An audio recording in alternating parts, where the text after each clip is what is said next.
మన దేవుడు ఇశ్రాయేలును కాపాడువాడు, వెనకడు నిద్రపోడు.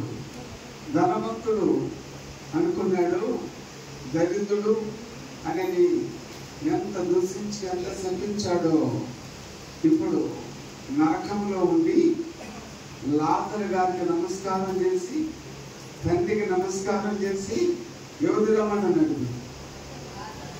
లాజరును అంటే అబ్రహాం గారు అంటాడు, నా కుమారుడా, నువ్వు ఈ భూమి మీద ఉన్నావు అంటే డబ్బుని ఆస్తుంది అంత సమయం ఉన్నాయి, నీకు ఇష్టం వచ్చినట్టుగా పనులు చేసి, నీకు ఇష్టం వచ్చినట్టుగా నువ్వు భూమి మీద తిరిగావు. కానీ లాజరు ఎప్పుడు ఆ విధంగా చేసినాడు. ఈ పురుగులు రక్తము కుక్కను ఆడుతున్నా అంటే లాజరు ఎంత నమ్మకస్తుడో, అందుకే ఆయన ఇక్కడ నెమ్మది కలిగిన రాక్షసులు ఇస్తున్నాడు.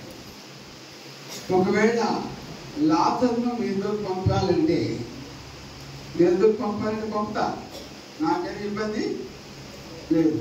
అయితే ఒక సంగతి చెప్పనా, మీకును మాకును మధ్య అగాధం ఉంచబడి ఉన్నది.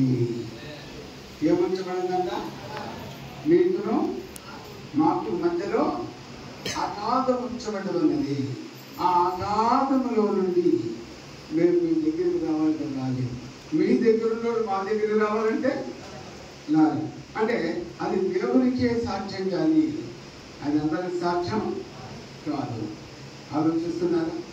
ఇప్పుడు ఆ ధనవంతుడికి జ్ఞానం వచ్చి తెలివి వచ్చి ఇప్పుడు పశ్చాత్తాపడుతున్నాడు. నా సహోదరులు 5 మంది ఉన్నారంట. ఎంతమంది ఉన్నారంట?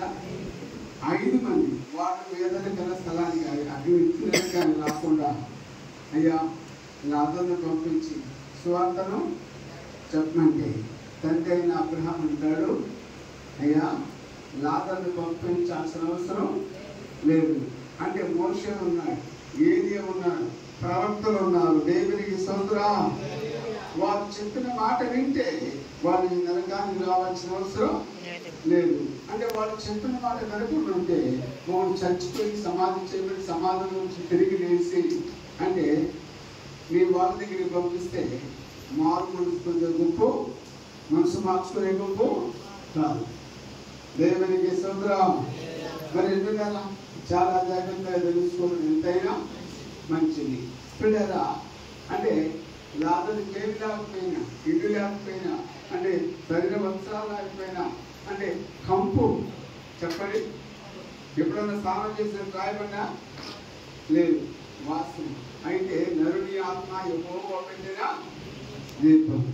ఇప్పుడు ఎక్కడున్నాడంటే తండ్రి దగ్గర సుఖంగా, ఆరోగ్యకరంగా, ఆశీర్వాదకరంగా, దీవెనకరంగా ఉన్నాడు. భూలోకంలో అనుభవించిన, అంటే ఈ ధనవంతుడు ఎక్కడ ఉన్నాడంటే మండుచున్న అగ్నిలో ఉన్నాడు. అంటే ఈ వాక్యం ఇప్పుడు మనకు ఎందుకు అవసరం అంటే, ఎవరైనా ధనవంతులైన వాళ్ళు, భాగ్యవంతులైన వాళ్ళు, అంటే అన్నీ తెలిసిన వాళ్ళు, పిల్లరా ఒకవేళ అన్నీ తెలియకపోయినా అజ్ఞానంగా ఉన్న వాళ్ళైనా ఈ వాక్యాన్ని నేర్చుకొని, నాయనా లాజరు గురించి ఆ మంచి మనసు, ఆ విరిగి నరిగిన మనసు, ఆ పురుగులు, ఆ వాసన, ఆ రక్తం వస్తూ ఉంటే దేవుడు ఏమైనా దూషించాడా? చెప్పండి, దూషించలేదు కదా. ఏదైనా చిన్న బాధ వచ్చేస్తాను, చిన్న కష్టం వచ్చేస్తాను, ఒకవేళ ఒక వారానికి బాగా కాలేదండి, ఒక నెలకు బాగా కాలేదండి, ఏమంటాం? ఉన్నాయా దేవుడు? అంటే వాళ్ళందరూ చేశారు కదా, మరి నాకెందుకు చేయలేదు? నువ్వు అడగాల్సింది వాళ్ళందరూ చేస్తావు, నాకెందుకు చేయలేదు కాదు. నీ బాధను దేవుడితో చెప్పుకో, నీ కష్టం దేవుడితో చెప్పుకో. అంటే వాళ్ళ గురించి నన్ను చూపించాల్సిన అవసరం లేదు. అంటే ఎవరికి వచ్చిన బాధ, ఎవరికి వచ్చిన కష్టం వాళ్ళే అనిపిస్తారా, పక్కన వాళ్ళు చదివిస్తారా? ఎవరికి వాళ్ళే కదా. అందుకని ఏం చేయాలంటే చేయాల్సింది ఏంటంటే, నానా నువ్వు నిజమైన దేవుడు, నువ్వు లోక పాపములను మోసుకొని పోవచ్చున్న దేవుని గొర్రెపిల్లలు అని చెప్పావు తప్పదయ్యా. నా పాపం ముందు కూడా నీ ఈపు వెనక భాగమున అంటే మోసుకుంటూ వెళ్ళావు కదా, కపాల స్థలములో నా పాపం ముందును పారవేశారు కదా తల్లి.